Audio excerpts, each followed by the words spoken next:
The words rang out in the crowded cafeteria, slicing through the hum of chatter like a knife. All eyes turned. Standing alone was a small, quiet girl with dark curls tucked behind her ears and eyes full of fear, Rachel Levine. In front of her stood 3 boys, seniors, towering over her with grins that oozed cruelty. One held a piece of bacon on a fork, shoving it toward her trembling lips. This was not just bullying, it was spiritual violence.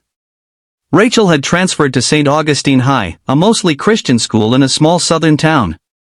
Her father, a rabbi, had taken a teaching job nearby, and they'd moved from New York City only 2 months ago. Rachel, devout and shy, tried to keep to herself.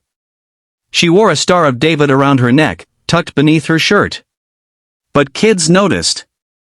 And some didn't like different. Tyler, Chad, and Brent were the kings of the senior class. Athletes. Loud. Entitled. And merciless. It started with remarks. "Where are your horns, Jew girl? Why don't you eat real food like bacon instead of that kosher crap?" Rachel ignored it. Her parents always told her to rise above ignorance. But silence wasn't enough. Then came the cafeteria incident. They cornered her at lunch. Pulled a chair up beside her. One held the tray, stacked with pork ribs and bacon. The other 2 mocked her, whispering to onlookers who giggled nervously, not wanting to be next. "Just one bite," Chad sneered. "God won't mind. He's too busy counting your people." Rachel's hands clenched. Her chest tightened. She'd never fought anyone before. Never even shouted at someone. But something inside her cracked. Not broke, transformed. Her mind raced with memories. Her grandmother's trembling voice telling stories of surviving the Holocaust. Her father's trembling hands every Sabbath as he blessed the bread. Her own trembling heart now stilled, not with fear, but fire. The cafeteria quieted.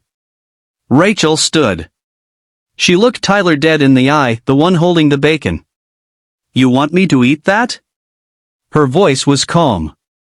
Deadly calm. Tyler grinned. "Yeah. What you gonna do if I make you?" Rachel didn't answer. She didn't scream. She didn't run.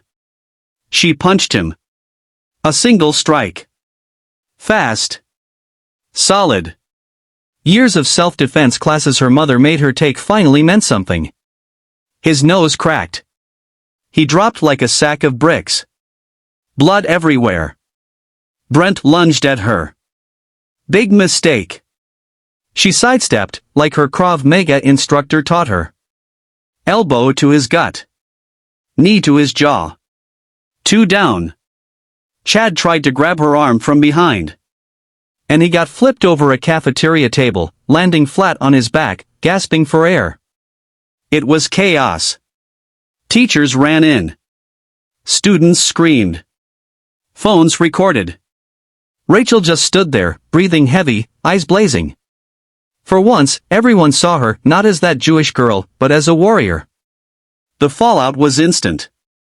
Tyler's dad tried to press charges. But security footage showed everything, the threats, the mocking, the bacon. The school suspended the boys. Rachel walked free. But she didn't feel free. She felt broken. Exhausted. Why did it have to come to this? Principal Anderson, a stern but fair man, called her into his office. He said, "I'm sorry, Rachel. I didn't protect you. But I want you to know, I admire your courage." Then he paused, and added, "You didn't just defend yourself. You opened our eyes." The following week, something beautiful happened.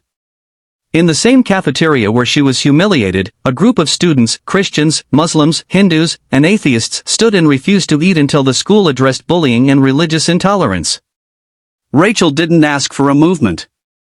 But one was born anyway. Months passed. Rachel made friends. Real ones. She started a student-led faith and respect group that educated others about different religions. She smiled more. She felt seen. But she never forgot that day. And she never stopped wearing her Star of David outside her shirt. Final scene. At graduation, Principal Anderson gave a speech. He told a story, not naming names, about a student who reminded the whole school that standing strong in your identity is the greatest act of courage. Rachel's name echoed in the standing ovation.